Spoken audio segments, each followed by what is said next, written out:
Good evening, good evening, good evening. Sorry I'm a few minutes late. We've got some stuff going on behind the scenes. For those in Patreon, you saw some pictures. That's literally what I was talking with right before this.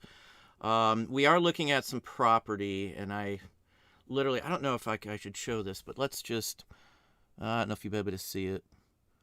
Well, anyway, we should have confirmation tomorrow morning at 8. We're hoping for property we put a offer in on. Our real estate agent's very, very nice. Nancy Brown, if you're looking for a house in the Ohio area, she's done us wonders. Anyway, we're like kind of out of there a little bit because we're like in limbo until we find out what's going on. So anyway, I apologize for being late. I know I'm almost never late with starting a show, but today's show was one of those last second, let me turn everything on and get it going. Hopefully there's sound. Hang on just a second. I don't hear any complaints. Ink Frog. Yeah, I'll talk about Ink Frog, Biff, in just a few moments here. The topic will be options. Just because I've been having people share other videos and stuff with me and ask questions on what some other folks are saying. And I wanted to address some of that just because I get a lot of questions on things, and I don't get to every question obviously in the feed, but there's some question topics with today's title that I really want to address in general. Sound is good. Thanks, Matt Jake. Appreciate it. Larry Way Out 1, how are you doing? I didn't get to everybody's name. Leland, how are you doing? Leland Langford. Awnings Houston, welcome. Good to have you in. Hey, Michelle, how are you doing? The Disgruntled Octopus, welcome. Mr. Loftus, how are you doing, Jeff? Good to see you in, too. And I got Artie Mike right down below. I dropped my mouse right before the show, and I think I broke something in it because it takes forever to get it around right now. So if it's a little funky today, that's probably what's going on. Ralph Funk, how are you doing? Matt Jake, thank you for the call out earlier, too, with the sound. Stephen Holt, Mr. Holton, how are you doing? Dace, welcome. Antiquarian Bookman. Well, I said it without fumbling on the word for once. Terry Larson, good evening. Relax and resell, yes. Well, let's just shoot this one out because this one does relate to reselling options. We've got a Shopify store that we've been paying for quite some time, but there's always just something that's just with linking and syncing, and I know there's many different options. I've been told this, that, and the other thing by a ton of different people. I've looked at every one of the folks who have, not the folks, but the things that they recommended. I've got one last option that supposedly is the easiest, the most simplest, and all this other stuff. We tried Sellbrite, and it does probably what it says, but it's just too much junk. Some of the folks that I knew that used it, they spent like a year to get it where they wanted, and I don't have the time to BS with that. Again, I could have just kept doing it this way until somebody new comes out with something better and just went from there. Ink Frog, what we were debating on doing, since we weren't technically debating on turning on our Shopify, you can have a Shopify and just have it invisible and use it for a syncing landing pad, basically. So you have all your items on Shopify, and then eBay pulls them from Shopify, Amazon pulls them from Shopify, Etsy, or whatever platform you happen to be using for your main revenue. Ink Frog is a good way to hook up eBay to Shopify. $30 for as many listings as we have, and we've got tens of thousands of them. Shopify for $30, you can get a store. Again, I don't get anything from telling you about Ink Frog or Shopify. I have no affiliation, nothing, but personally, I think it's worth it. Personally, I think the Ink Frog, just for the backup aspect, is worth it.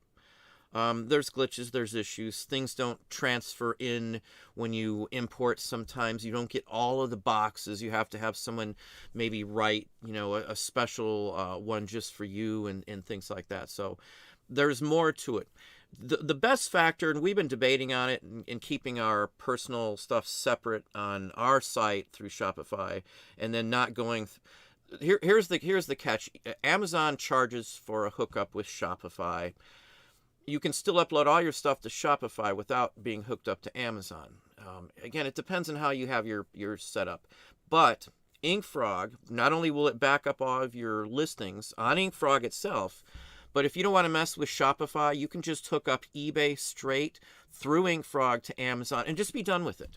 Those are the two biggest sites out there, the two best sites to sell on overall, in my opinion. Even with eBay's issues, they're still, I would say, number two for what I sell. So, I mean, that's my take on it. Let's talk about options for just a minute here. I got hit up with a whole bunch of questions from many different videos from people send me links. Nothing wrong with that. You know, I don't usually watch most of. I'll get the gist of what's going on and stuff, and what their comments are based on the email or the text I receive on stuff like that. For what I see, somebody else could have a totally different opinion. Doesn't matter. This is what I see, is that eBay used to be like the all-to platform for everything. So did Amazon to some extent, because you could buy secondhand stuff left and right, and they used to have a ton of people on Gated. I looked. I'm on Gated in collectibles on Amazon. Believe it or not, there is a collectibles section, and you can sell used whatever you want, you know, without following some of the other rules that you'd have to deal with normal Amazon items. End of story. That's literally right. I've shown it. I've been on it in collectibles on Amazon for like 4 years, I would say. Now, the biggest thing that I see is everything's fractured now. There isn't any more, in my opinion at all, any more go to one single site for anything. There's not one site that does every single thing that you want anymore. Used to be, there isn't anymore. We got to talk about Poshmark. Clothing. If you want to sell clothing and you're in a certain age bracket of style of clothing, it's Poshmark, from what I personally have seen. Even ThreadUp still holds a candle to eBay, and they're still selling, you know, even on their own. My wife buys off ThreadUp occasionally, and the return policy is okay and all that other stuff. With like eBay used to be really big in clothing. Again, this is just my opinion. I'm not a clothing seller anymore, but I know a lot of people are. I look into it, I talk. My wife buys stuff from different platforms. I see the results. I see what comes in. I see the listings. You know, even with like Amazon has a niche on it. So Amazon is almost a step up, because you can try before you buy on Amazon. And you can bundle a whole bunch shipped to your house. We've done it. I bought shoes that way for the kids for Christmas and stuff. So, you know, it's simple, it's easy. There isn't any one source that does everything. If you want, like, let's say postage stamps, you're a postage stamp person. Del Camp is like in the top of the list, and most everybody who's probably watching this hasn't heard of it or doesn't even know who they are. You know, HIP, another case there, as well as eBay. So there's no central platform that does everything for everybody. And with that thought in mind, you know, options would be to think about what you're selling to begin with.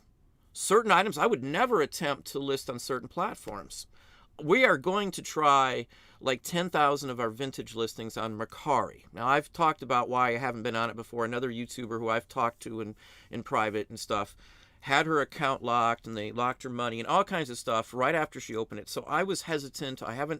But I've had some screenshots shared with people selling vintage recently, to me personally.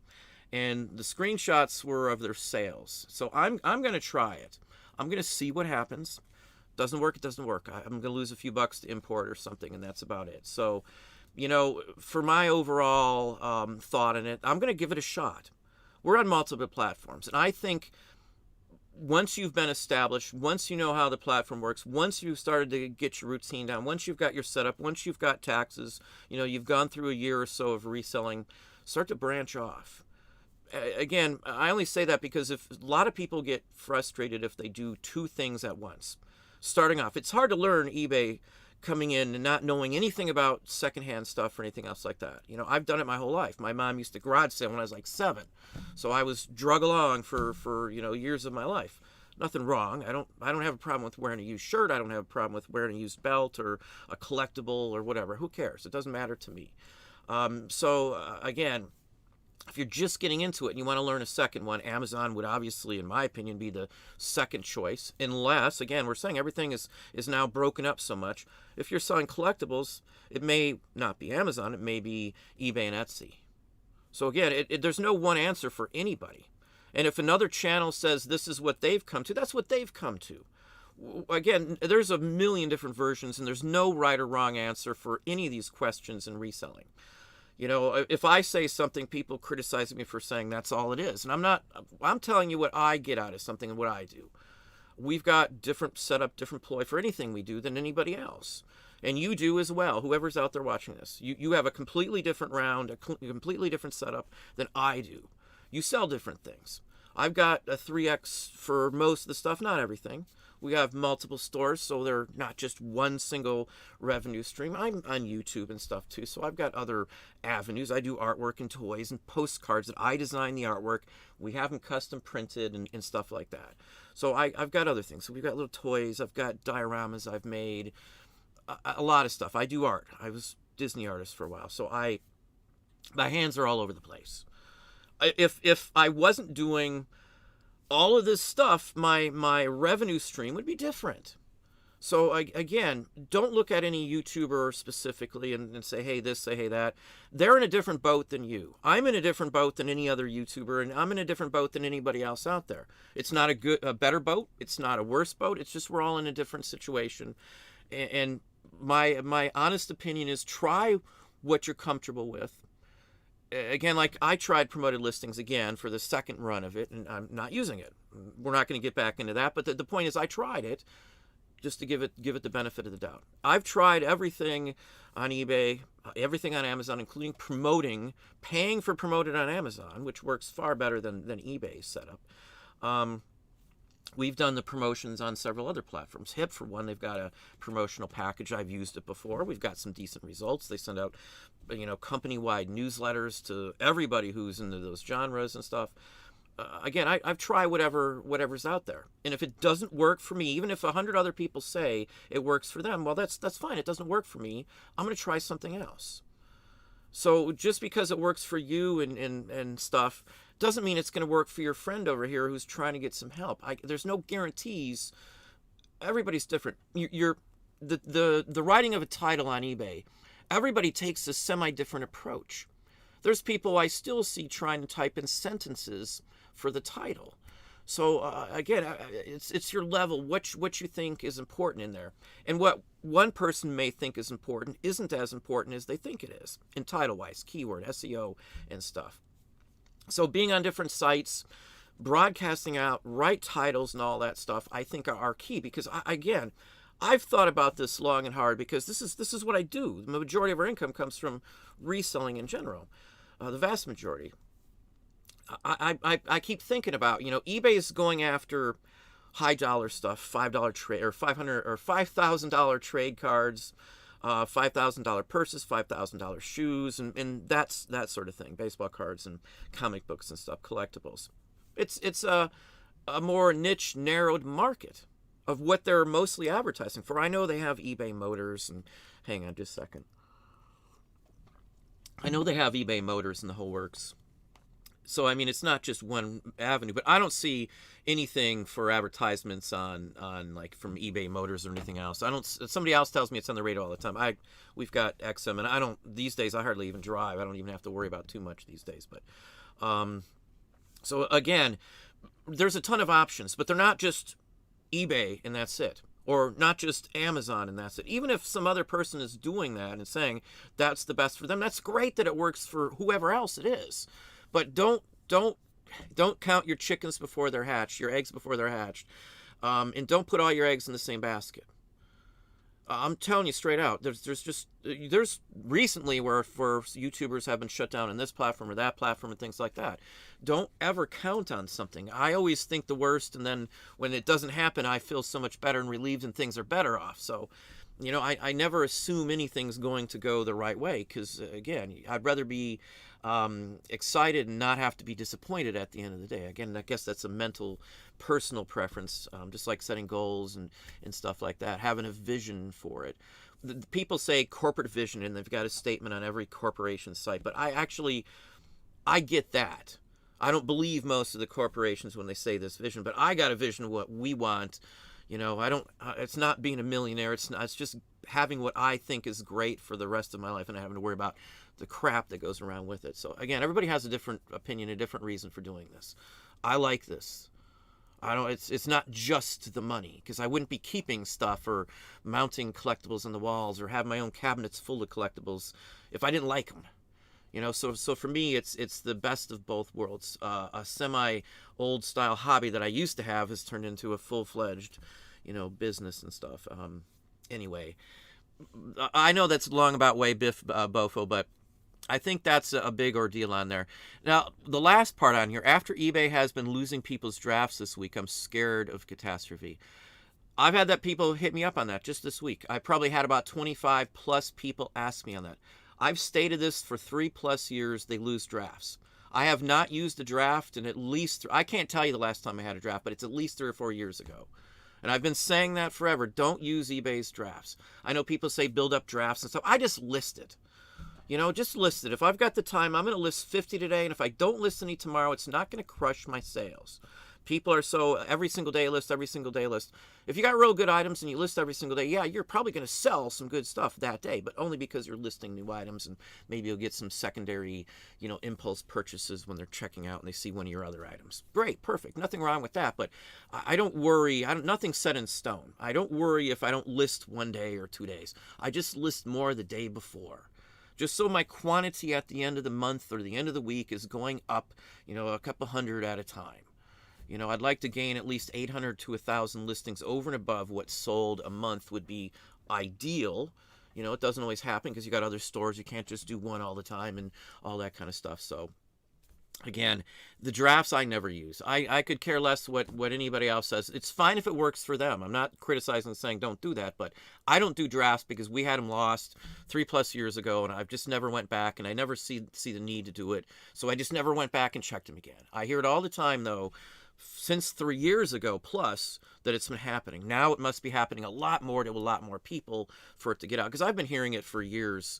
Again, that's why I've always said I don't do drafts. I don't do any of that stuff. It can be wiped out in a split second. So eBay's done it before. Some drafts only hang for so long, and on and on and on. I don't do drafts. Never have, that I can remember, and at least since I've been on YouTube, I would gather. Maybe years ago when they didn't have Mr. Lister or something. I was a Turbo Lister, Mr. Lister fan back in those days because you could list a lot, type them up, and just worry about the images later. It was probably the best bet. But let's see here. I know, long about, but hopefully it answers the question. Sylvia Chamberlain, how are you doing? Bruce G, welcome. Did you see Mercari shipping prices will go up? They're probably postal up rates or something like that, or they're not getting as big of a discount. I don't know. Maybe it's because of the company itself is foreign, the main company. I think it's a U.S. Licensed branch runs the U.S. division. I looked into them not too long ago. Again, because we're probably going to do 10,000 listings. I'm in no rush at this point. I'm not just going to fly out there and do something and stuff. There's my mouse. Auction Monkey, thank you very kindly. We're spending time checking inventory against listings with eBay. Lots of items eBay has dropped in the last 3 months since we went through things. Now, that's another thing. eBay, I don't want to pull off the green screen, but I got a stack of 30 postcards from 3 bins that I can't find online. Now, if you want to know when it happens, again, we were figuring it was happening on the end and sell similar, but I there's no way it's happening because I compare.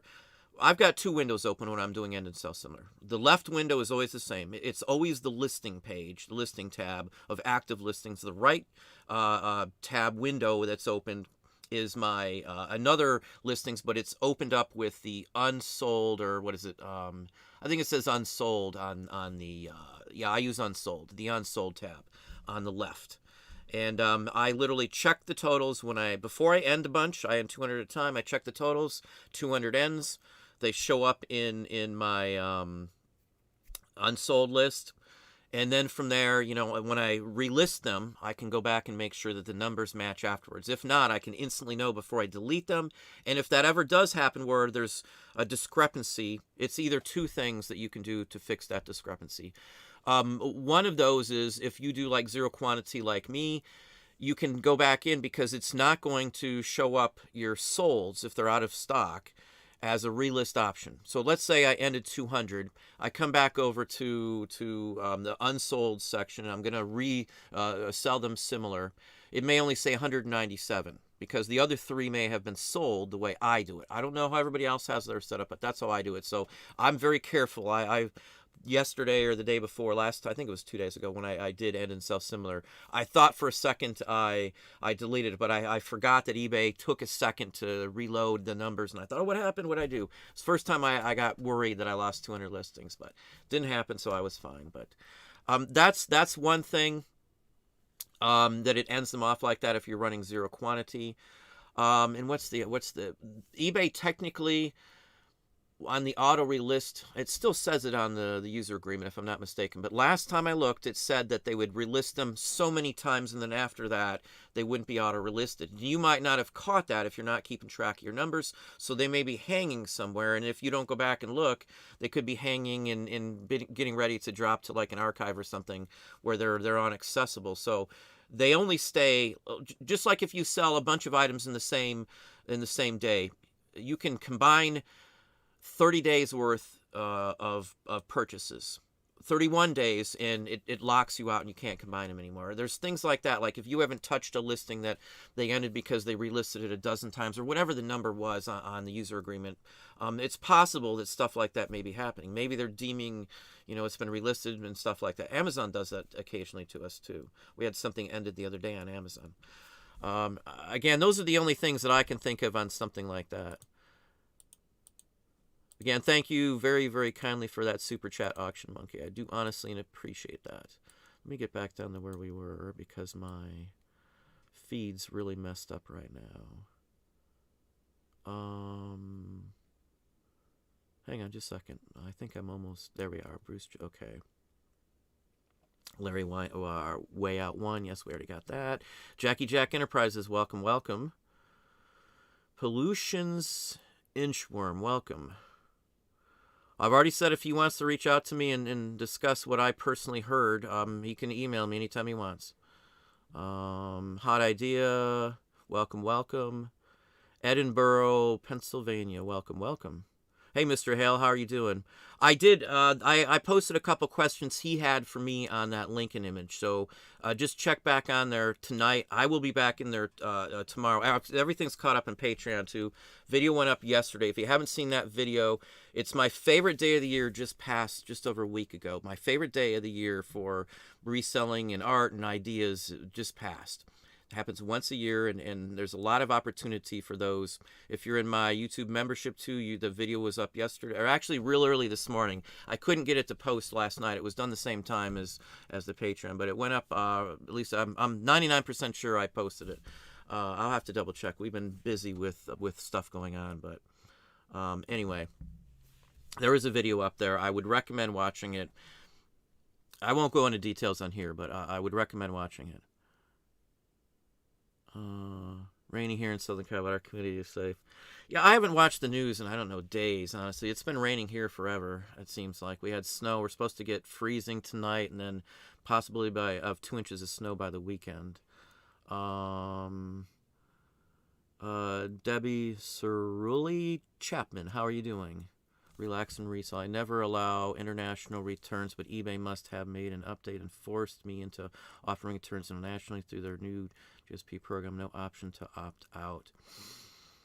I do international returns, but the buyer pays shipping for international returns. You'll get more sales that way. So they'll understand that they've got to pay for it to come back. Obviously, any sale you make, no matter what you say, you can say no returns. All they have to do is state it wasn't as described, and boom, they're able to send it back. It doesn't matter international or not. With eBay's new international shipping options, so I haven't had any issues with them. Yeah, we've had some issues and blocked off a few countries like Italy, I think, and Germany, but overall, the eBay aspect of it is much better. We even use the old global shipping program for some items going to some countries that I won't ship to directly at all. Again, because if eBay gets them and they claim they didn't get them, I'm free and clear. Again, I don't want somebody not getting their items, but I'm not taking the shot and taking the hit for something that I didn't do. Insurance is always available for anything we sell. It's not up to me to say, hey, you better darn well get insurance. Sometimes if it's an expensive item, I just insure it either way, because I'm not going to, I'd rather lose $8 for a $200 item, or I think it's about $8 for a $200 item, than take a shot that it might disappear. Again, that's me. That's up to you what you do. But we don't usually do that. I mean, I don't take a shot. If it's something fragile, I'll just pay the insurance. I've got enough coming in profit margins fine. I don't do free shipping, but if I just want to cover myself, I everything goes tracked. That's why I don't use the envelope rate either. I know people say, well, it's only here or there, but people would just buy stuff just to leave feedback and stuff for someone like me, and it happens. Let's see where we at. Crypto Casa, welcome. Mary Beth G, welcome. Arizona. I've been to Phoenix once before. I have a friend who lives in Phoenix. They used to do the Fox Kids Afternoon was actually done for the national broadcast wasn't out there, and he did something with the animation out there. And okay, see now my mouse is there. It is. I was gonna say hopefully my mouse didn't die. Figure drawing, welcome, welcome. Good to have you in. Harlan Brayley, welcome from Maine. I've been up. We went up to Portland before, Portland, Maine. Very nice up that way. An Auction Monkey, thank you again for the super chat. Stephen Smith, welcome. Southeast Ohio. So let's see here. Southeast. I don't even know I don't think I've been to Southeast Ohio that I can think of. I can't think of anything. I mean, we go through Cincinnati down, Lexington over the bridge and all, but welcome though, Stephen. Charles Lothar, welcome, welcome. All I think of is Lothar of the Hill people. No disrespect to you, but I used to be a fan of Saturday Night Live when they had like Michael Myers and stuff on it, but Kevin Nealon used to be the best on Saturday Night Live too. A lot of the ones back in those days. Eddie Murphy was always my favorite, I have to say. Stephen PB, how are you doing? Well, thank you very kindly. I do appreciate that. I'm not the know-all for everything, though. There's a lot of stuff that I don't have a clue on. I ran into somebody who buys baseball and sports cards, and I walked by something worth a lot of money, and they were nice enough after the fact to point it out to me, which is fine. I missed it, my call, but I probably don't. Even if he told me, I don't know if I'd still be looking for sports-related stuff. I'm not a fan of it, so I don't watch games or sports or anything else. I don't mind playing some. I was on a baseball team for a while, and I did cross country, but I wouldn't do much else, I guess. The wife and I walk and ride bikes a lot, but pedal bikes, nothing wrong with motorcycles. I've had my share of motorcycle adventures. David Varner, welcome, welcome. Teresa Smith, welcome. The Hill Country of Texas. I've been to Dallas, Austin, in that area. I worked in Dallas for Einstein Brothers Bagels. In fact, I think that was where I got my USDA HACCP class certification. I think it was Dallas. I don't know. I spent like 2 months in the Dallas, Fort Worth, and then we were up in Austin for a little while too. I loved it. There's nothing wrong with it either. Donald's Discoveries, welcome, welcome. Good to see you in house as well. Hey, Susan, how are you doing? Moist Northern California. Well, you've got that sun all the time, so I don't know. Can't be that moist all the time. Hopefully you're doing well. I can't remember. I want to say you had posted something that I responded to, but I could be wrong. I got to everything just before the show as I'd hoped. I'm trying to get a little better. If everything goes through, the space-wise issue will be totally solved. Again, for those in Patreon, those pictures are of the place that we're looking at. If you saw that text in the beginning, there's a river the property has property on both sides of the river, but that section's in a flood zone, so we were worried about it being it's in a FEMA 100-year flood zone, it's called, and the map designation says EX, which means it's like once every 100 years this section could flood. But the house, thank goodness, is way up on grade, so we got lucky on that one. Anyway, the house floored us. The barn was nothing compared to what the house is. So for those of you who thought that barn was just, I was blown away by the barn, man. I've never seen anything like that. Like, it's like one of the last ones around. But anyway, Odds and Ends Hunter, how are you doing? Good evening. Good evening. Amazon Seller 99, welcome, welcome.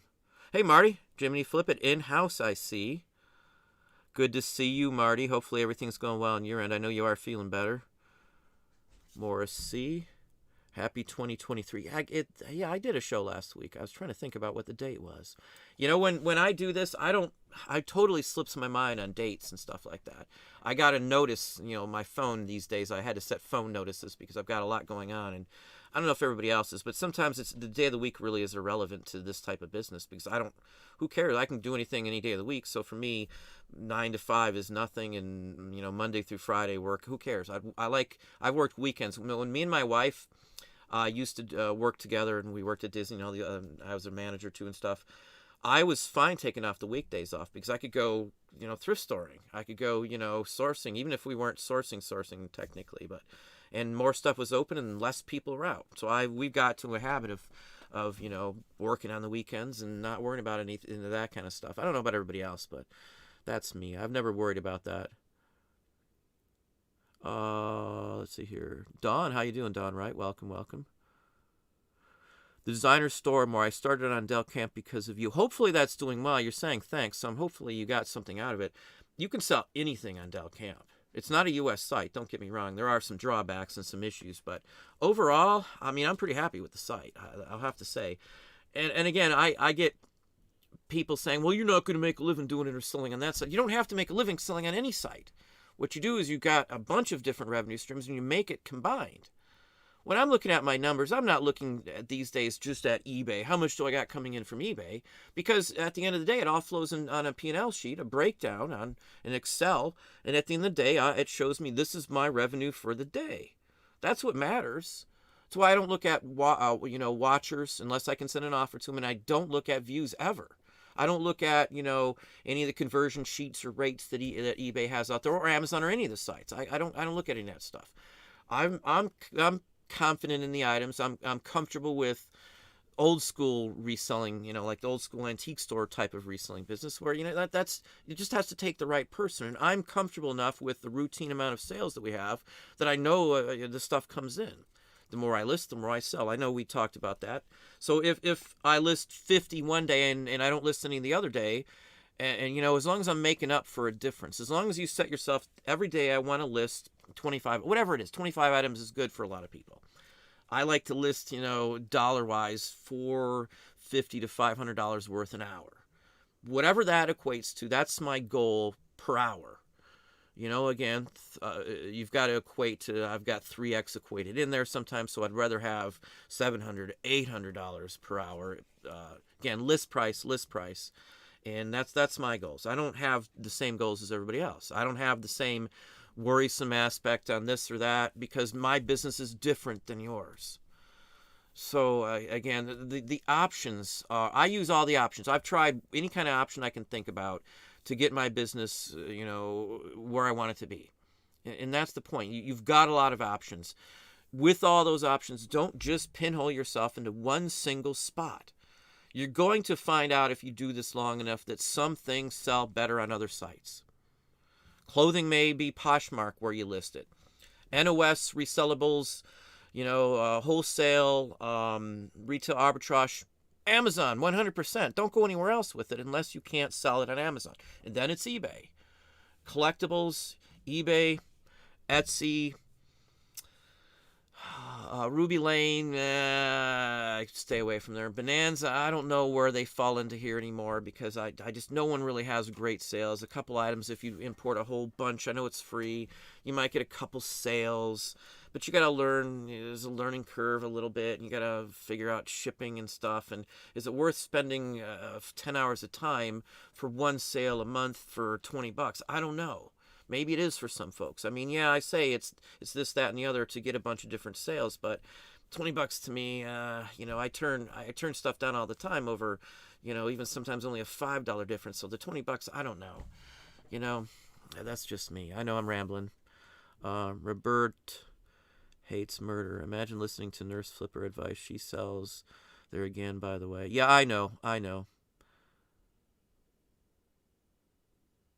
It's not just her. There was 3 people that had their accounts locked at the same time. Just FYI.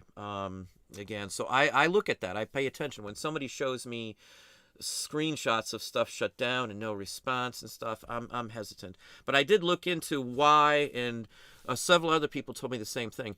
If you open up account, you got to start off slow. If you automatically dump in 1,000, 5,000 listings or something, 30,000 like we got, just from the one store, it's going to shut you down quickly thinking you're trying to pull a scam. And I think that's what happened, because I've heard that from 2 or 3 different people now, and I've seen some of the email conversations and what they were saying and stuff.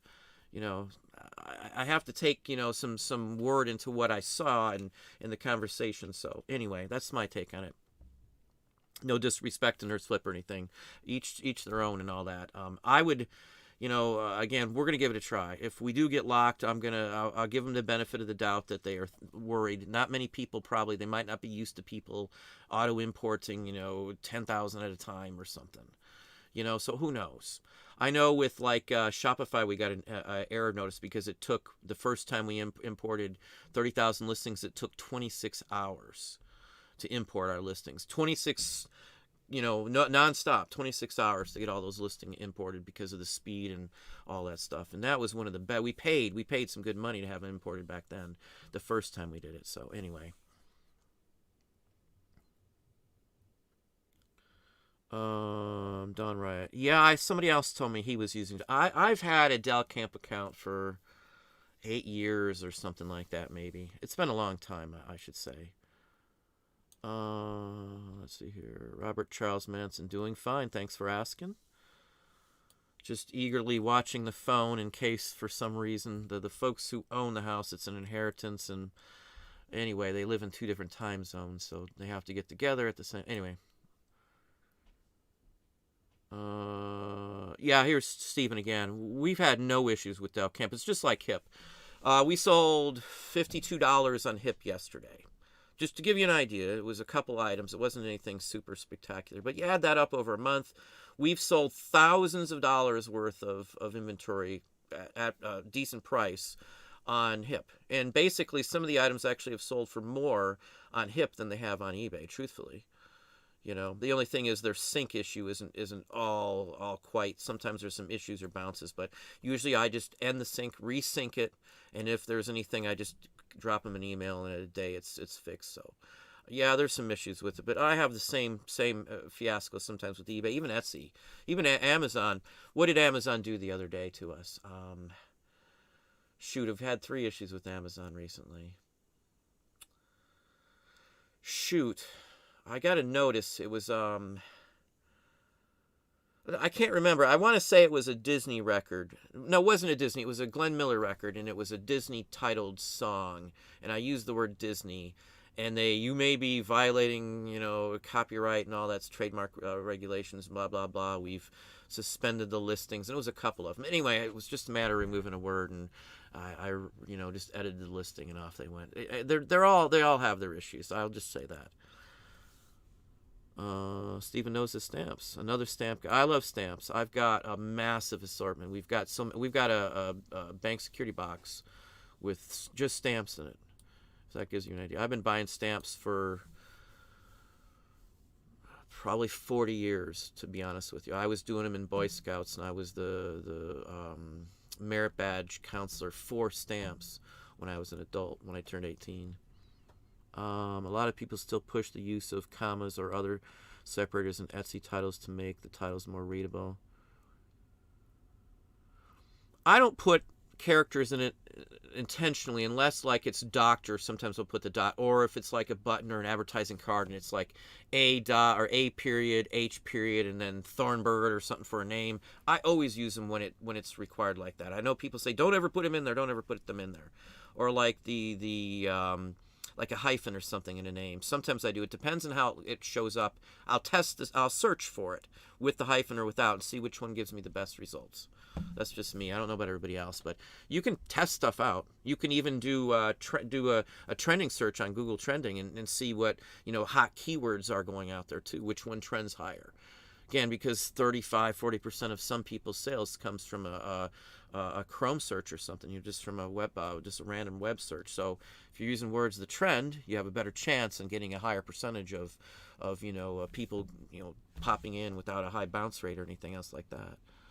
Yeah, it is a waste of characters for some, and those are usually the first ones that I eliminate too. Mollywop, HIP is so hard up they pay you to spend money on their site. I don't see that as anything, truthfully.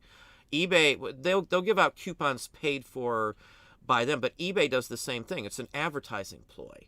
They figure if you're a collectible or a collector, you're going to buy one and you'll hopefully come back and buy more.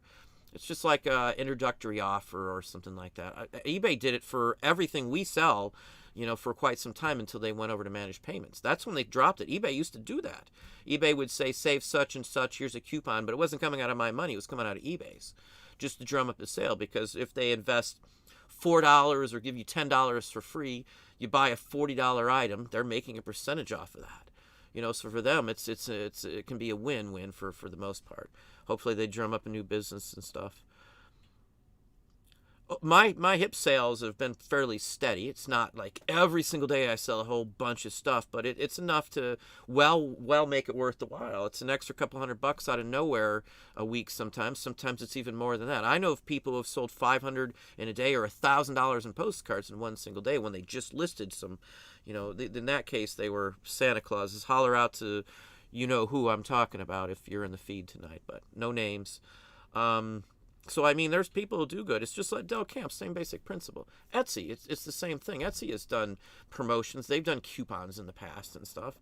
Amazon is about the only one that I can think of, or Walmart. I've never seen them on the backside of the Walmart platform either. So Walmart and Amazon. Everybody else has done those. eBay used to do it a lot. We've gotten a coupon and stuff before ourselves from eBay to go purchase this or do that and stuff. It was like certain categories they're tied to.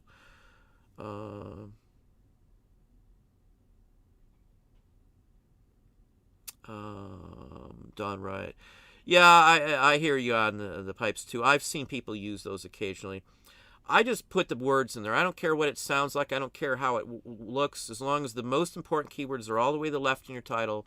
You cram the first 4 or 5 words with the best stuff in there, and everything else there is just essential, the best you can do. Tie in item specifics if need be. That's the best case scenario on that. Hang on, my mouse is still giving me a little bit of trouble.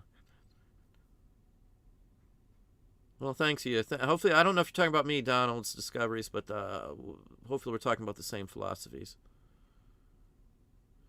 Hope for the best, but plan for the worst. There you go, Matt Jake.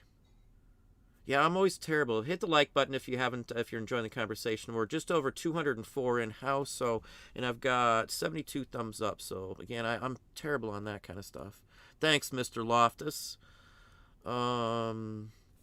Tentatively, we're heading down to a major flea market where I have run into a few folks, and we're trying to get something together with Dave Papergoy too, possibly. Not going to shoot out exactly where or dates or anything else like that at this point, but if there's any folks in the area, I will surely let you know. Mr. Loftus might be one of them. Steve Nowak, how are you doing, Michigan? Welcome. We were in Michigan just the other day for something. My uncle passed away, and him and my aunt passed away the year before. They were in a real horrific accident, and anyway, I ain't getting into the details, but I used to go to Michigan a heck of a lot more, but not so much these days. Hang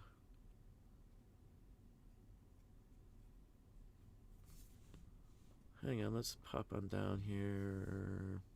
Officially Jude. Oh, thank you. Glad you enjoyed it. Yeah, YouTube. I was so frustrated with YouTube the other day. I had a video that was put up. The seller didn't know what they had. I think it was titled. It's about a spoon we found, and it was number one within like the first 34 minutes, and it was just flying on there. It would have hit, like 10,000 in the first couple hours at the pace it was going. And it just instantly started dropping. YouTube had some system-wide with a bunch of different channels, and it stunted the whole entire thing. And they just finally got part of it back. It killed my entire revenue not entire revenue, but it crushed it because it killed all kinds of views. It's frustrating when you try really hard and you're doing your best and you're trying to give good stuff out there, and you see something like that happen. It's the first time I've had to talk to YouTube in forever. They were nice. They got right back to me. They even called. I talked to them, for quite some time back and forth. They answered a whole bunch of other questions, so I guess I got something out of it, but still not fixed yet. Very frustrating.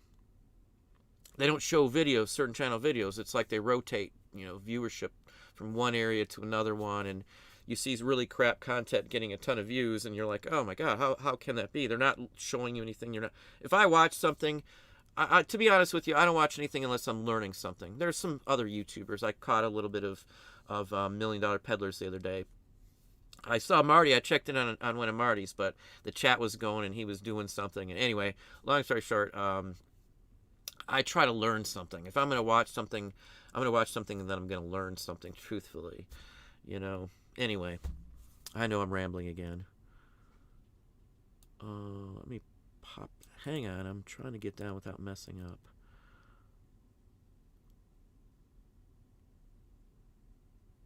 Yeah, I don't use. Yeah, I think Donald's Discoveries is talking about drafts. I just click off sell similar for an item I know is great, because I'm usually listing in the same similar categories, in the same week. So I'll just pull up a listing. I'll pull up the bin number. I'll pull it up by the bin number, basically.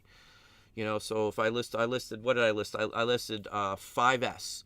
So if you type in on my store, type in 5S, you'll see a few trade cards that I just listed. The wife listed some, and then we listed some 78s today, and some buttons too. So that was the 4 category items we listed just today. I don't know the quantity up today. I didn't even look. Literally I've been going back and forth with paperwork for. We're going to have to pay for inspections. And anyway, long story short, I don't want to go back into that topic again, but. Well, glad you liked it there, Bob. Again, hang on, I don't want to miss anybody. Hang on, just don't want to miss anybody. Doing drafts right now, uploading pictures now, and in the AM, I'll do the text at work. Yeah, the only thing, I don't do drafts because they do disappear. I've had them disappear for a very long time. We're done. It's been years, as I said, but it doesn't happen to everybody. It was us, and eBay could never answer, explain, or fix it. But yeah, I'm glad that was helpful, Bob. That's literally my favorite day of the year, Public Domain Day. So anyway, J.R.A. Cat, how are you doing? Welcome. Bo's Garage, Boston back in the house. We spent some time. We were in Boston during the Big Dig. I don't know if anybody knows what the Big Dig is up there, but we stayed at the House of Seven Gables. And there was a place like 2 blocks from the House of Seven Gables, and the name of it was Bunghole Liquors. Bunghole is the part of anyway. Most people already know what that was. A friend of ours, had a big joke. We actually ended up driving back around. That store still may be there. I have a picture of it in my one of my Facebook pages. But from our time staying in Boston, we went whale watching in Gloucester, I think it's pronounced. I know I'm terrible on pronunciation sometimes. People always call me out on it. It doesn't offend me if you call me out on it. I still may get it wrong, even if you tell me the correct way. I get things in my head, and it's very hard to get rid of them. Yeah, I know I've got issues, just like a lot of people, but... Auction Monkey, Mercari is pricing on their shipping rates. Yeah, I did see that. I looked at personal data shared with me from some sales, from some people that I trust. I share data with some folks. I don't share it with most people, but I share data with some folks, and they share. We compare. It's nice to be able to look at other sides and other businesses and see the sales themselves have been good. So for them anyway. Again, they're selling similar. They're selling vintage. When Christmas postcards can sell in Mercari for okay money, I'm interested then. And that's what it took for me to think. I've talked about it for a year or more, Mercari, but I was scared off when some of the issues with shutting down accounts. And, again, whether they're reactivated or not, the fact that they didn't respond for a week and they're holding someone's money, that's a different story, because you can't ship if they're locking it up. I think the story, everybody was telling me the same thing. If I get a consensus from a bunch of people saying this is happening, I'm going to take it a little more seriously and look into it. So, and the message boards, when that was happening, I looked it up. Complaint boards and stuff, and Reddit pages talking about it, just like Whatnot and stuff like that. I hear it about Whatnot. Whatnot invited me to some private discussion a couple of times now. I took them up. I did some survey for them, but I told them what I felt. I know a lot of people love Whatnot, but I'm not love or hate it. It's there. We made a few bucks. I don't know if it was worth my time, but yeah.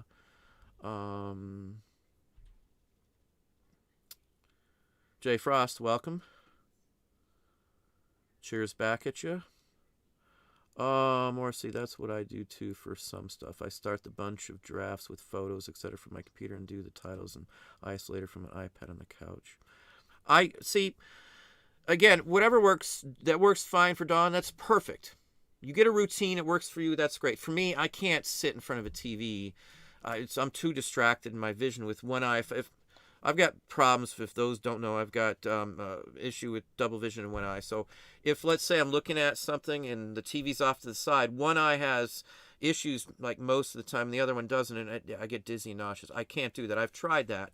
Because we got a bunch of laptops and stuff, and I would rather just sit here, be confined, get it done, and then be done, and then all the rest of the time is free time. I try to separate business time from free time, and again, if you're writing off part of your house, legally speaking, you only can do business in the business part of the house you're doing. It has to be a defined area. You can't just say, again, I'm not trying to criticize Dawn or anything else like that. I don't know their setup. They may not do any way I do, but for us, we just do business in the business section.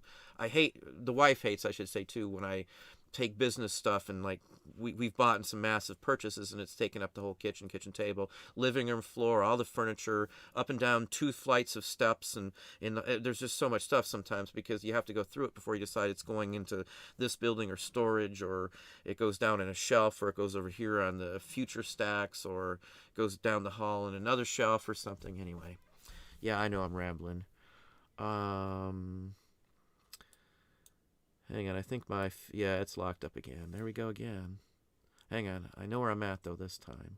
I'm trying to go through the questions here because again, this is the options. These are the questions that are luckily popping up. Biff, I'm also meticulous with the end and sell summer process. I'm not too worried about glitches in that department. Yeah, that's the same thing. I'm not worried about the glitches and it happening there, but we have missing items. But I have not had a missing item in. I don't know when those are missing. That's the problem, because I don't do inventory like everybody else. I don't have the need to do it. I don't hit the threshold legally. I've got a bona fide reason. I've ran it by accountants and all that other stuff. So I don't do inventory like everybody else does. I do a cash basis.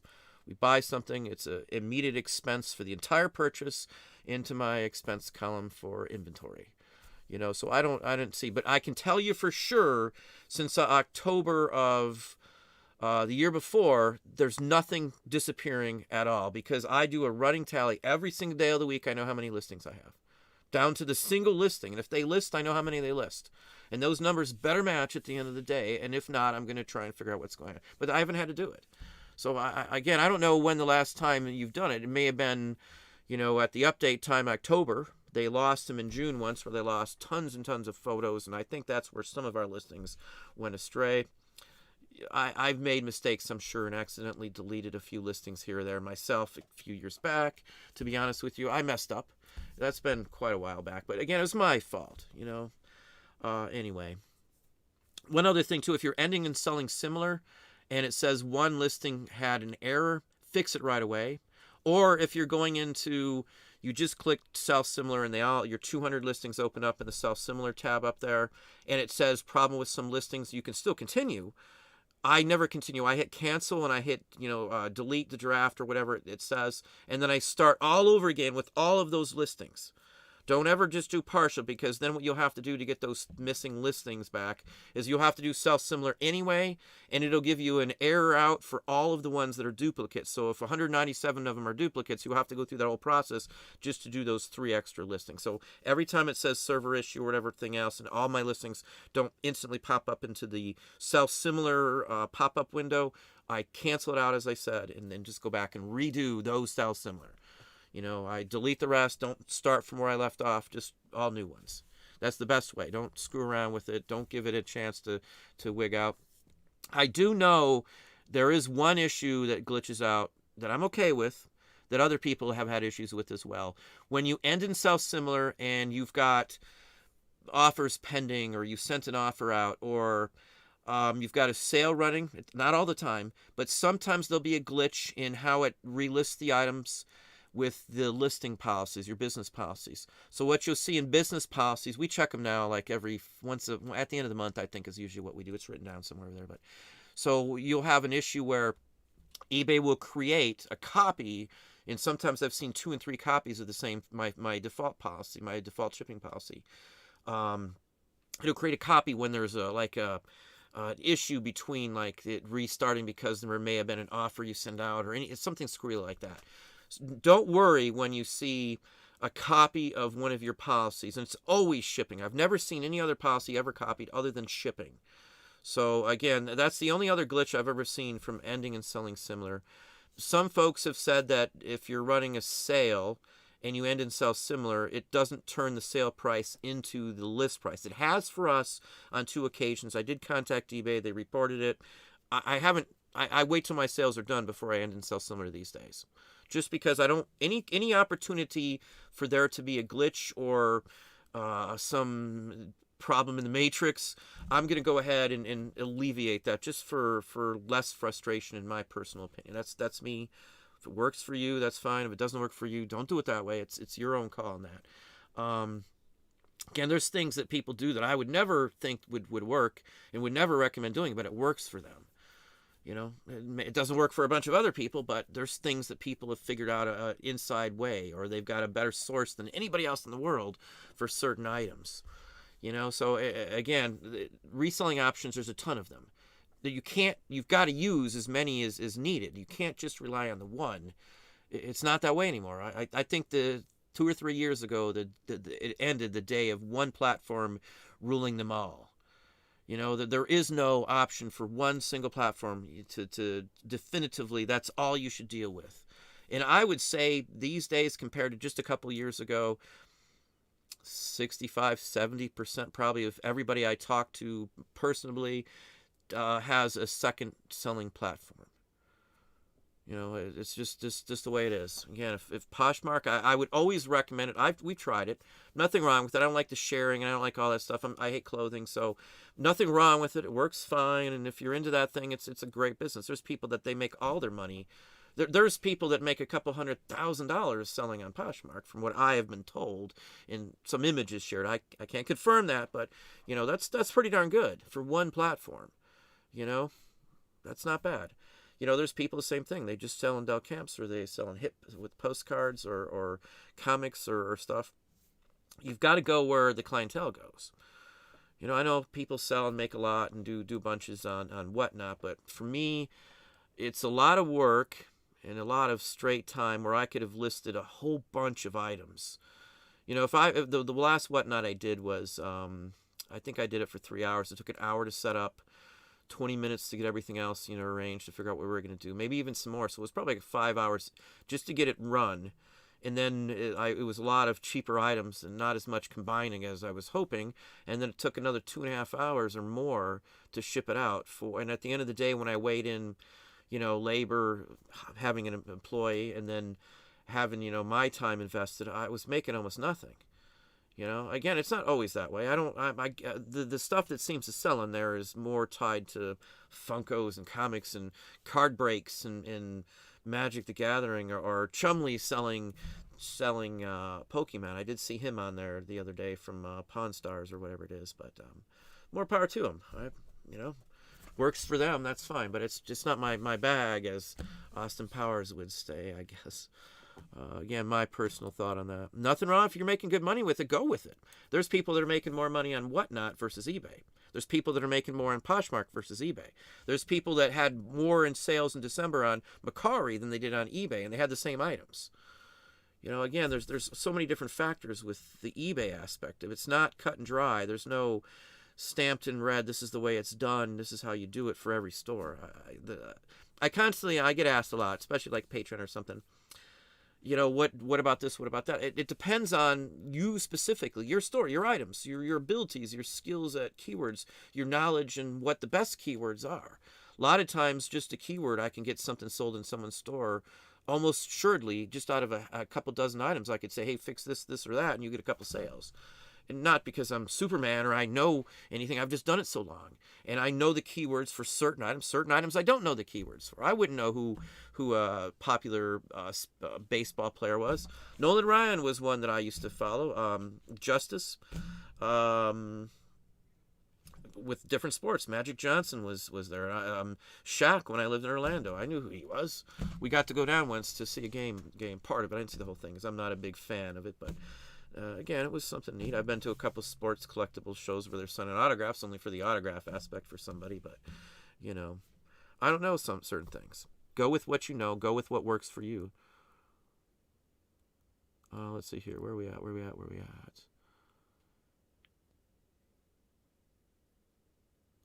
I don't see any safe way to do more than 200. I've asked eBay if you could do you can edit I think, what is it, 2,000 listings now I can edit at a time. There's no reason whatsoever that you couldn't do similar at 2,000 at a time either. The only thing I wonder is if eBay system, when they edit it, it goes down from the top to the bottom, and there's like milliseconds between each edit. So the system has time to work through it without flooding the system with, denial of service almost or something. But when you're doing end and sell similar, it's basically the same way. That's why your time frame, each one starts a different second or something down. Not a second, but there's a time variance between each one. I wonder if bunch of people doing 2,000 at a time, basically creating a new listing, may be too much to handle all at once. I'd be hesitant, but I've asked for it. Even 1,000 at a time would be good, because I could just do 2 runs or 3 runs depending on which day of the week I'm doing end and sell similar, and get 2,000 or 3,000 listings done immediately. It would be a savior for blowing time, because if you're going to do a lot of listings, I only try to do them. I do list end and sell similar now 2 or 3 days, depending on if I'm running a 2 or 3 day sales and markdown to go along with it. So I do enough. I do the equivalent of 1/30th of my store every day. I'm not going to ever do big batches anymore. We tested it, not just me, but several other patrons. Again, you know who you are, and one of them's in the house for sure because I saw him. So again, I feel for me, doing a smaller batch but doing them more frequently works better, because it's instead of just cranking them all at once, it's constant activity across the long range of the entire month. Every 2 days, every 3 days, there's a bunch of new stuff popping up. And on top of that, then we list so many items each day, and blah, blah, blah, blah. Off we go. I know, we're rambling again, but that's the gist on it. Let me go back and see how that. Where are we at? That's what I do too for some stuff. I start the bunch of drafts with photos, except for McPeter, and do the titles and IS later from iPad on the couch. Yeah, okay, we got that one. I wouldn't do 100 drafts, but yeah, right now it's 200. But yeah, thank you, Marty. I have no store. In 2022, eBay gave me 250 free listings. Everybody gets those. Now they are offering 500. I don't remember the terms changing. Do you? I just looked at it yesterday and again today on store levels for somebody, and we were doing actually a physical calculation for somebody to see if they should go up. I wanted to know the dollar amount.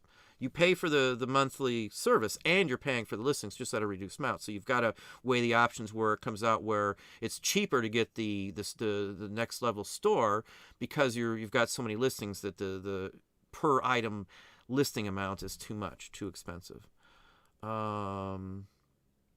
That's a temporary, probably one-time offer.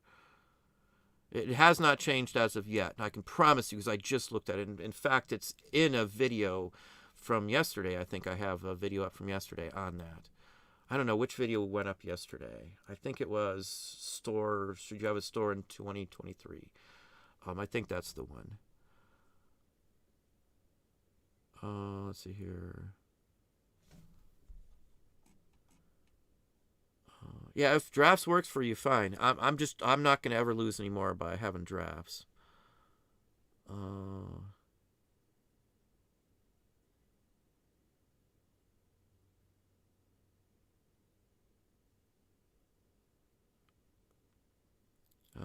Angie Wilmarth.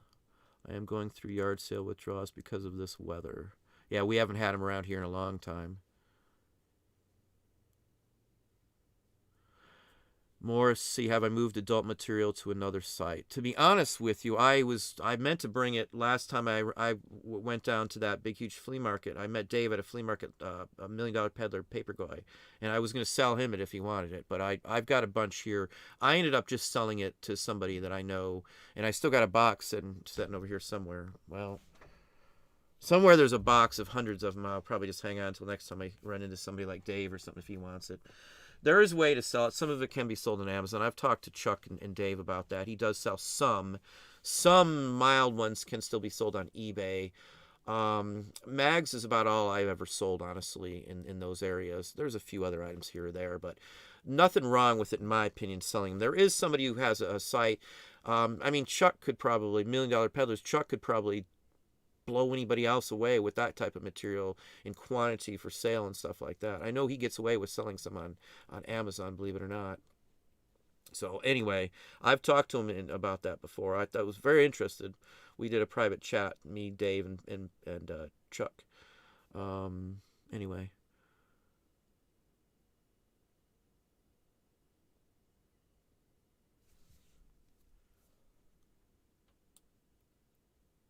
Yeah, Kelly's shouting out too. The item not as described, exactly what I said. It is a cost of doing business. I don't sweat any of that stuff anymore because at the end of the day, my revenue stream is all that matters. The amount of revenue that's coming down to the bottom line in a P&L. That's literally all that I worry about. I have my item description section filled out with information about my store and policies and specifics for different types of items. So I will go to any item that is alike to my new item, and so that's exactly what I do. That's what I do. So I'm always looking for. You can do a draft like that too. But if when we did drafts, I just started a draft from Sell Similar way back in the day. But if I'm gonna do all that time, I'm just gonna have it up because it's done. I don't work ahead like that. I would rather have it up that day instead of working and just spending time doing it. And we don't finish till whatever we're working on is up. That's my take on it. For me, again, whatever works for you, whatever floats your boat, I guess would be the best bet.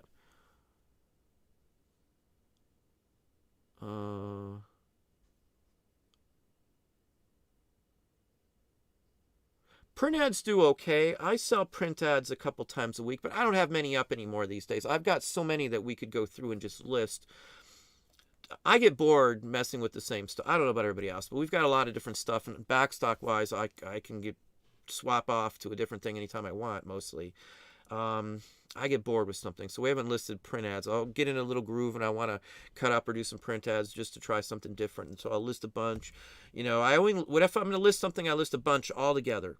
If I stop, I make sure that I've listed a couple hundred or something of a specific item so that there's enough to drum up, like multi-item purchases.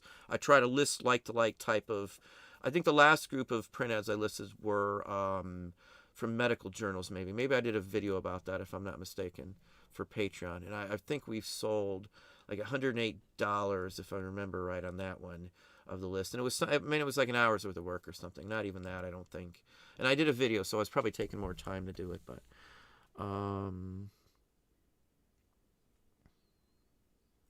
Joe the Breadman Reseller Trainer, how you doing, Joe? Had a negative feedback given for not willing to refund a package to Canada import fees. They threatened negative feedback. If I didn't refund the tax, they wanted to return the now opened item. If they threatened feedback before leaving it, all you got to do is contact eBay and they'll remove that. You can't threaten. That's feedback extortion. 100%. I've had it removed for somebody doing the exact same thing on at least 2 occasions. You can't threaten. Feedback extortion. You don't have to give them money. If worst case scenario would come in, eBay would come in and they might just courtesy give that person the import tax. But anybody buying something from Canada or another country like that, I would be hard pressed to believe that they didn't understand that there was an import fee, because it's been an import fee for everything since I can remember. The only way I could believe it is if they've never ordered anything from anywhere but just in Canada, which is shockingly hard to believe. I've ordered stuff from all over the globe, so I would be hard-pressed to believe that. Contact eBay, Joe. Takes a lot of ads up to see steady profit, but it's good profit when they do sell. Yeah, as I said, quantity. You've got to have quantity of anything up. Like, I've had people say, well, you don't sell a ton of buttons or this. We do $2,000 on average in buttons a month. That's not too shabby for something that's just one little tiny area of what we sell. Yeah, I've got a lot of buttons, but I got a lot of other stuff too. It's not one specific category. It's not print ads are going to make make you enough to buy a Rolls Royce. It doesn't work that way. You get a quantity of something up, and then I usually move to another category. And I still keep putting stuff in there. You get a quantity, you get people interested.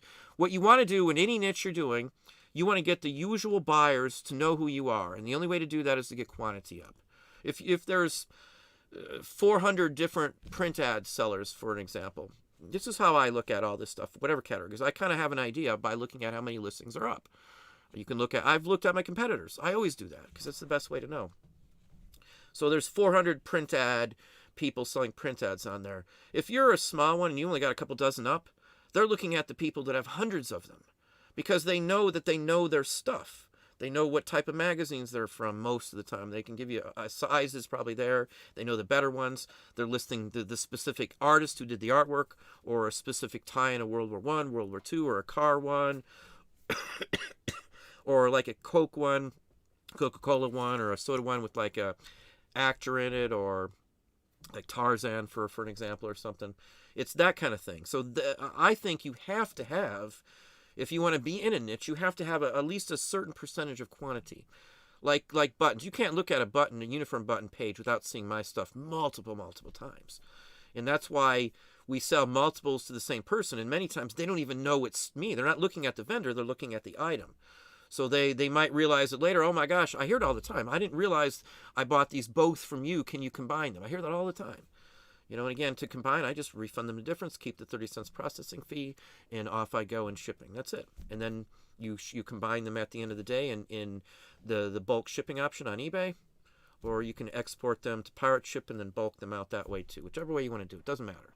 Whatever works for you is what's important with it. You know, I've told people this is the way I do it. Well, that's how I do it. If I'm giving a quote, that's what I would do. If you want to know what I would sell something for, that's what I would sell it for. I make mistakes. You know, I'm sure I've made mistakes and stuff like that. I know I've messed up on a button the other day I talked about. I potentially lost $100. I made profit. You know, I don't dwell on that. If I miss something by a minute and I watch somebody walking out with like the best haul of the day, oh well, there's always tomorrow. I do love print ads though, and I know Marty does a lot with print ads. Tina Andre, hi from Northeast Pennsylvania. Welcome. Did you get my email that I sent you? I get so many emails I wouldn't know, and if you're sending it to my normal address, and it's just, I get like hundreds of them in a day on certain days. A lot of them are advertising. I don't, unless you're sending it through my Patreon privately, that's probably about the best only way that I routinely always answer emails. I get so many of them, and like 90% of them are, can I advertise? Can you want my service? I'll get you the best video titles. I'll do this. I'll do that. I'll get your eBay sales. All this other crap. I hear it constantly. They want to get on. They want my audience. This just crap. And I don't advertise. I don't bring people on unless I think they're legit and all that kind of stuff. Anyway, long story short, let's get off that topic. SR1. Everybody says the rants. I don't call it a rant. I just ramble. I think it's a ramble to me. Patricia Phoenix. Found a Levi jacket with questionable message on back. How can I find out if I can list it on eBay? I'm not going to ask what it says. You'd have to call eBay directly. If it has something like that on it, it was an aftermarket. So I can't think of any time Levi ever had anything. Again, it has to patch, maybe something like that. I don't know, but I would call eBay directly.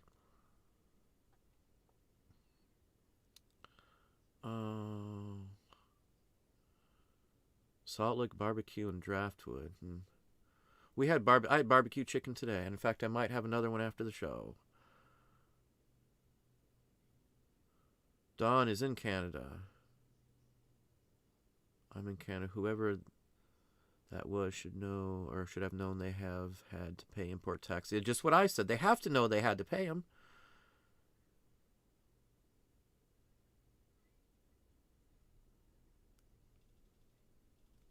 Yeah, it could be charged twice, but I doubt it the way it sounds. It's hard to tell. People, I get to see a lot of that. That's one thing I would say with doing this. I get to see a lot of issues that happen.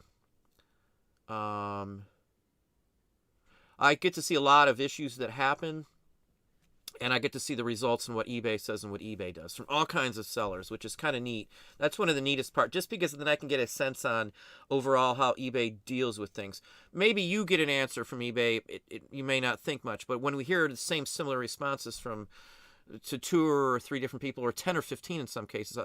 There's been some cases where they had an issue, they contacted eBay, and the same exact responses almost to the T were given out in 10, 15 different cases where I've got to see those, and that kind of gives you an idea on how they handle the policies. If we all like compared all the responses, you'll get a pattern. You'll see that they do things the same way almost every time. We don't personally see it if it's just one person, because you only see like one oddball issue here, one oddball issue there. But when you see 10 or 15 times the same oddball issue happening in the response, you can get a good take on how eBay handles those, or Amazon, or any of those, really.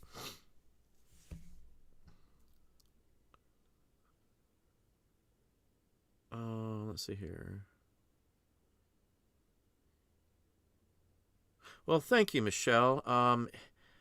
I posted a couple pictures, as I said. That barn, that roof, it's 2,200 square feet, like 17 feet tall at the center, and that's just the top floor of that barn. One of 3 outside structures on the property, not counting the house.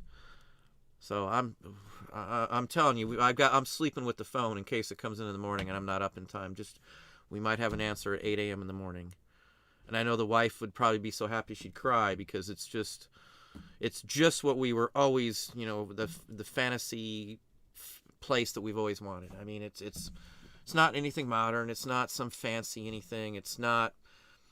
That barn needs work, but the roof, the ribbing on the roof is just incredible. Of course, we'll have to close that in, and chances are you won't see that except on like the end just for looks. But it's a big space. It's 2,200 plus square feet upstairs, 2,200 square feet downstairs.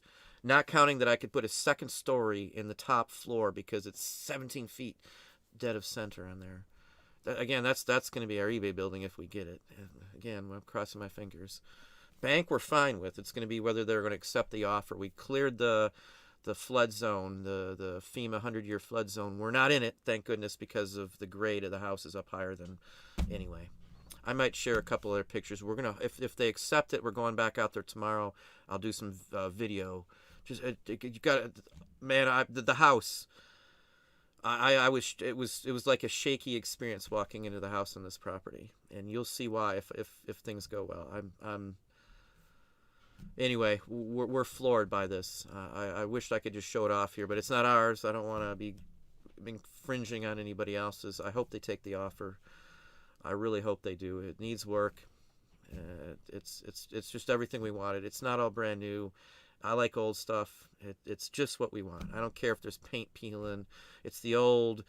When I first met my wife in Mississippi, I used to hang out at Granny's house. It was all country folks, way up in the middle of nowhere basically and stuff. And I always felt at home out in the country. Even here in Ohio, we used to go to some friends of my mom's and dad's. They grew up with these folks, and they had a huge farm, the DeCokers, and it was a huge farm out in Michigan, just over the line, and that was some of the funnest time running through the cornfields and stuff. Anyway, I love the farming aspect, and this one is just. I'm serious. We're paying up for it, but still, I'll be happy for the rest of my life. I will never want for another place to live. I would never want to move from this, no matter what. It's just everything that I wanted. So. I can't. There's nothing else I could say about another property until today that I liked it that much. Again, I'm really hoping. We've worked hard. We've saved for a long time. We're putting a big deposit down. We're going to do a 15-year. Anyway, I'm not going to get into that, but I'm very excited. Again, our realtor, awesome, Nancy Brown, Remax. She's done worlds. She saved us on another house because of septic tank and a bunch of other issues. And they claimed, I talked about it. They claimed that it was city water. It wasn't. They claimed sewage. It wasn't. And anyway, she's the only one who saved us on that. So I trust this Nancy on that. So anyway. I got her card here because tomorrow morning we'll be accepting whatever. Again, I want this place. I want this place really bad. The wife is in love with it. Let's just put it that way. The kids loved it. The whole family went out there. Well, most of the family, but No agenda 7-7. Well, I wouldn't say I'm nearly anywhere near the greatest, but I try to be honest and sincere with what's going on. I've been screwed over, and then even conversations with my real estate, and she lost like thousands, 50,000. Like we lost during Hurricane Katrina. We lost like a house. And FEMA, nobody helped us, and it was just a fiasco. I threw away a lot of money. This I'll be very happy with this place. Uh, Hang on, where are we at?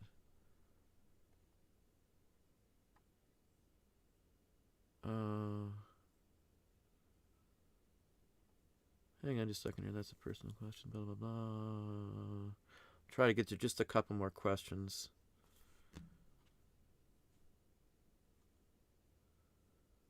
Yeah, Jiminy Flip, it's very much into print ads. I know he's got a ton of them up too.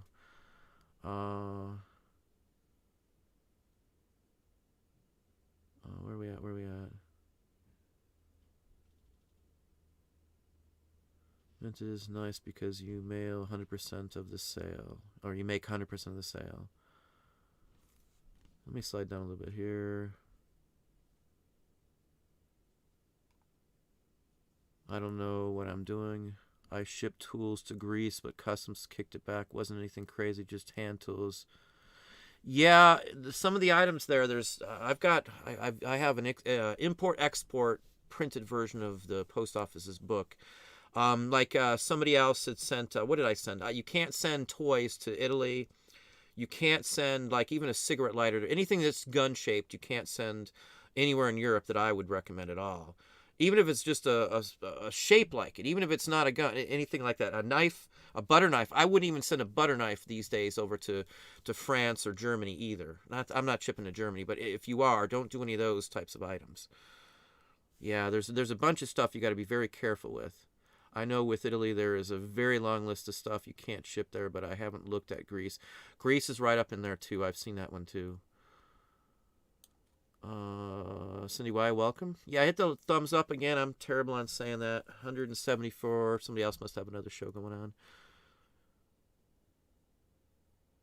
on. Because I sense so. Could you please let me know if there is a way to ship game cards and envelopes with tracking through eBay?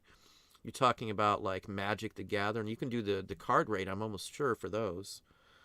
If they're not to that category yet, I would imagine they're coming because that's what I was personally told by an eBay person that it would be available. They try to contact those folks who've got a lot of paper items and they're trying to get me, and I can't even open my eBay anymore without them giving me a notice that you need to give it a try, the new envelope rate. Again, I'm a top rated seller. If I started not shipping out with tracking, I would lose my top rated plus position. I would lose that a couple grand a year in discounts. I mean, it doesn't sound like a lot, but when you add it up over the year, it's a couple $1,000s. So why would I give up a couple thousand just to ship without tracking, where I'm opening myself up for feedback? Again, it's up to you, but I don't want to give up the top rated plus status. That's just me. Maybe you don't find it useful. Maybe it's better for you to not worry about that and just sell as much. That's fine. There's nothing. Again, there's a million ways to do this.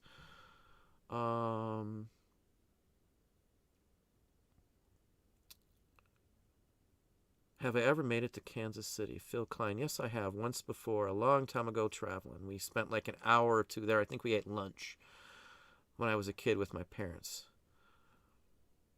I know it was Kansas City because my dad was singing the song Kansas City. If you know the 50s, 60s Kansas City song. I think the Beatles sung that too. Marty would know that one. I'm pretty sure the Beatles do sing Kansas City as well. Supposed to get together with Paperboy at the Springfield America next year. Next year or this year, Steven? They've got two, I think, this year. I'm in Kansas City. What do you sell? More Kansas City folks, huh? David Varner. Hang on, we'll see if I can get to one more question. If my feed's not going to... Hang on, let's see where we're at.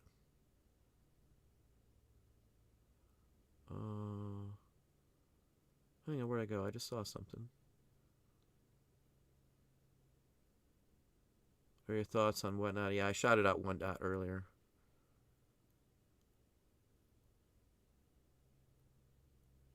Lisa Bart in Toledo as well. Well, I was born and raised in Toledo. We're not in Toledo anymore, and this place is not going to be in this local area anymore either. Let's see here. Zap comics. I had some Zap. I think I've even shown them in some videos. Freak. I just say I love the underground stuff like Crumb. You probably got some Crumbs in there then. Good for you, Leland. I love those kind of things. Truthfully, I grew up with them, and you had to be like sneaky to even see them half the time when I was a kid, which was kind of odd feeling. But where are we at? I just saw something.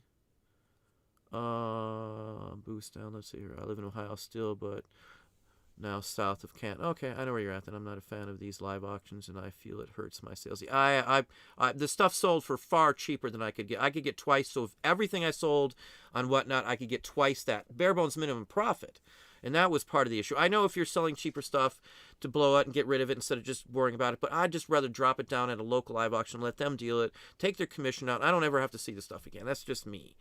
If I'm going to have to spend that kind of time for in an hour or less, I could drive it to one of the better auction houses around here, and it'll be in a specific antique auction with local people vying for it. And the stuff goes for a lot of money at some of those. That's just my take. Again, if it works for you, it works for you. I used to have Boost down to First Friday on concentration stuff. Big Dig and Bungholes, Lord have mercy, Don. The Big Dig was the when they put they had like temporary roads. They basically tunneled all the expressways underneath Boston. Well, thank you, Judy. I'm terrible on those. I know I am sometimes. Purple Cactus Sales, how are you doing? Welcome, thank you. A bunghole is the part where you tap for a keg, beer specifically, or whatever, rum or sap syrup or whatever you're doing. Dawn, yeah, my business stuff takes up a much larger portion of the house than I'd like to, laugh out, but the listing from the couch thing is more for me, more for my back. I can't watch TV and list at the same time. Dawn, if you've got a back issue, there's a chair where you actually kind of like on your knees. It's you're almost like standing up. I've tried it. It's really comfortable. But where we're at, when we move, I'm going to get one of those. And from what I've seen, and I've sat in them before, we were at a doctor's visit, I think when my son broke his arm. And that's the whole office had those chairs. They were like kneeling, sitting chairs. There was no pressure. The back, I have issues too, especially with my foot. I've got some ligament or some no cartilage between on my big toe. Anyway, I walk with a limp if you ever see me. And it bothers my back eventually. So, again, I've got special chairs with the lumbar and all that kind of stuff in them, but they're, not like these chairs. I would look into those chairs. For me, I get more done if I'm in a work environment because I want to get it done so I can go back to and have fun with the family. And I don't have as much incentive if I'm sitting there. That's just me. Again, if it works for you, great. I'm not saying there isn't something playing down here occasionally. Music. I have to have sound. Tinnitus. I like at night. There's a fan every day of the year. I sleep with a fan next to me. I can't sleep any other way. I used to, but not these days anymore. Sometimes I get a ringing and all that stuff. And for me, I like noise, at least something, so it's not dead quiet. I can't sleep that way. Never have been able to for the last 20 plus years. I get you on taking up a lot of space. Again, we got to move. If I can move to a place with a dedicated, we're talking 5,000 minimum square feet of space for our business. And that's huge. That's bigger than a couple of houses for some folks. And that's just in this barn. That's not counting, again, it needs some work. We're going to have it insulated on the outside, seal up some doors so it's airtight. It's cement slab floor in this barn. I was shocked. It's a cement floor, and it's got a cement wall that goes up three feet all the way around except where the doors are. So we could, anyway, I'm not going to get into what we've already have in plans, but it's going to be an office space. It's upstairs, the storage and everything. And one, I can drive a semi-truck up into this too. And 3 different spots. I could have 3 semis pull up the way this building is. Again, that picture is a straight picture of the house for those who saw it.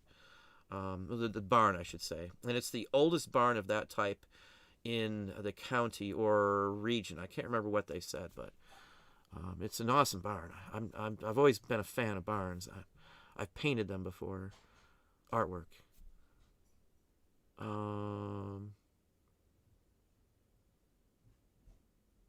If you get a Tube Club buy this week, I don't know what that is. Don Rod, I have music on, but not anything I need to pay attention to. But yeah, there's music most of the time. I've shared playlists before here and there, but I've got a large number of playlists that just have like all alternative R&B or old school hip hop is one. I've been listening to a lot of Beastie Boys. So I still miss Yuck, but anyway, I'm a big Beastie Boy fan for life.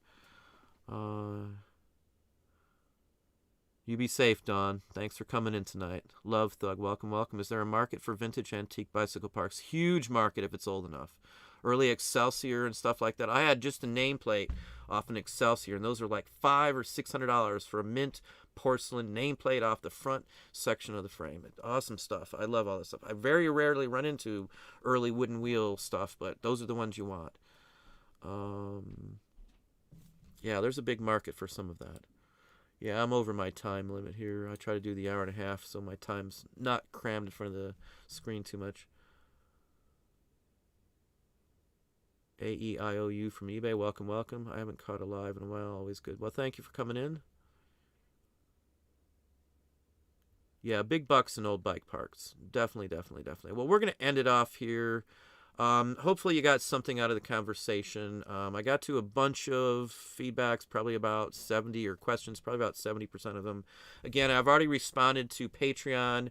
Bob, if you're still in house, Mr. Hale, just respond on those couple questions there. I will hear from him again in like 2 more days, so I'll have an answer at least. If it's not like I described, like the sandwich Bob, sandwiched paper, you'll read what I put on there and you'll see. It's probably a book insert, possibly, or from the Lincoln Memorial dedication is what he thought it might have been. But again, I won't know until we can see what kind of paper that's on. Anyway, hopefully that's helpful today. So if you haven't hit the thumbs up, please slam that thumbs up. Again, I try to give you the best information. I make mistakes just like everybody else, but that's my goal, is to give you the best, most relevant information, hopefully to help you, give you some more ideas, make you think about things, think outside the box, and get things moving. But I'll let it go at that. I hope you all have a good evening, and thank you for coming on tonight.